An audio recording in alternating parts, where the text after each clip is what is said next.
أعوذ بالله من الشيطان الرجيم. بسم الله الرحمن الرحيم. الرحمن علم القرآن خلق الإنسان علمه البيان. الشمس والقمر بحسبان والنجم والشجر يسجدان والسماء رفعها ووضع الميزان ألا تطغوا في الميزان وأقيموا الوزن بالقسط ولا تخسروا الميزان. والأرض وضعها للأنام فيها فاكهة والنخل ذات الأكمام والحب ذو العصف والريحان فبأي آلاء ربكما تكذبان. خلق الإنسان من صلصال كالفخار وخلق الجان من مارج من نار فبأي آلاء ربكما تكذبان. رب المشرقين ورب المغربين فبأي آلاء ربكما تكذبان.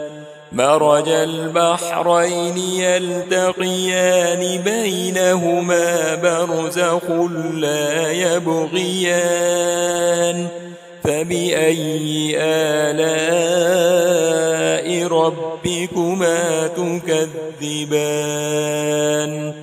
يخرج منهما اللؤلؤ والمرجان فبأي آلاء ربكما تكذبان. وله الجوار المنشآت في البحر كالأعلام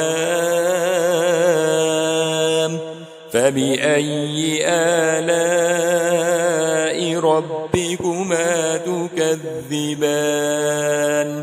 كل من عليها فان ويبقى وجه ربك ذو الجلال والإكرام فبأي آلاء ربكما تكذبان.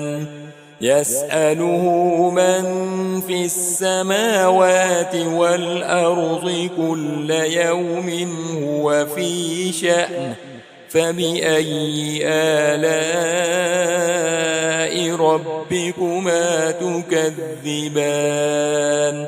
سنفرغ لكم أيها الثقلان فبأي آلاء ربكما تكذبان.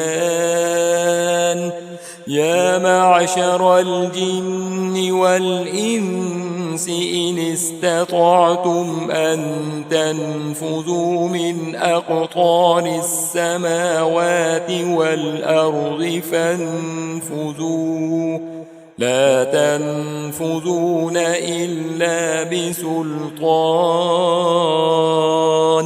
فبأي آلاء ربكما تكذبان. يرسل عليكما شواظ من نار ونحاس فلا تنتصران فبأي آلاء ربكما تكذبان.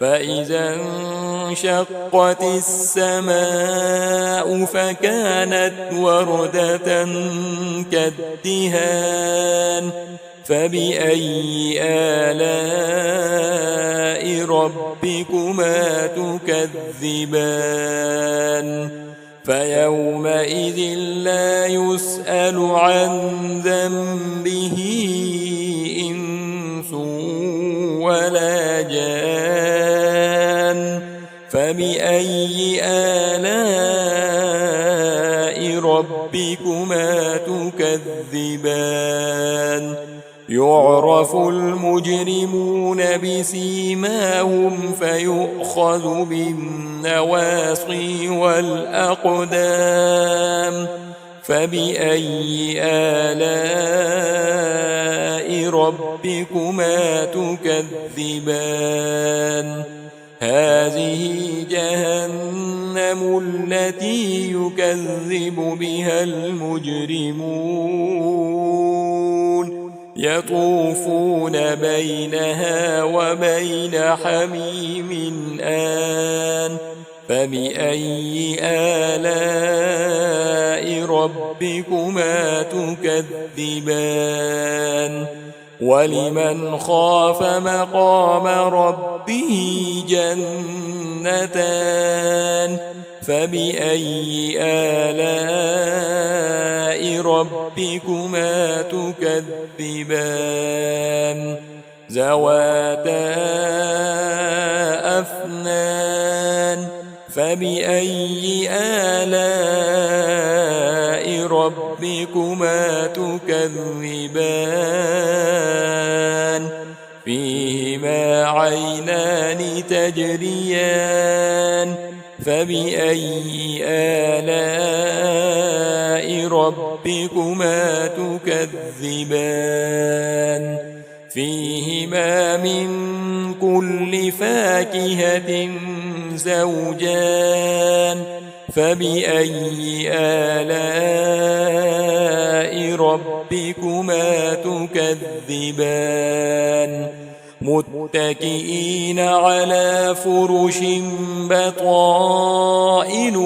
من استبرق وجنى الجنتين دان فبأي آلاء ربكما تكذبان فيهن قاصرات الطرف لم يطمسهن إنس قبلهم ولا جان فبأي آلاء ربكما تكذبان كأنهن الياقوت والمرجان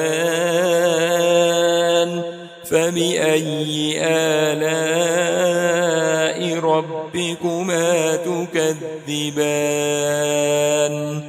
هل جزاء الإحسان إلا الإحسان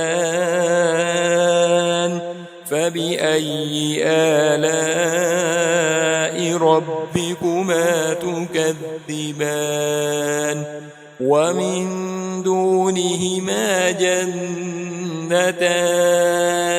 فبأي آلاء ربكما تكذبان مدهامتان فبأي آلاء ربكما تكذبان فيهما عينان نضاختان فبأي آلاء ربكما تكذبان فيهما فاكهة ونخل ورمان فبأي آلاء ربكما تكذبان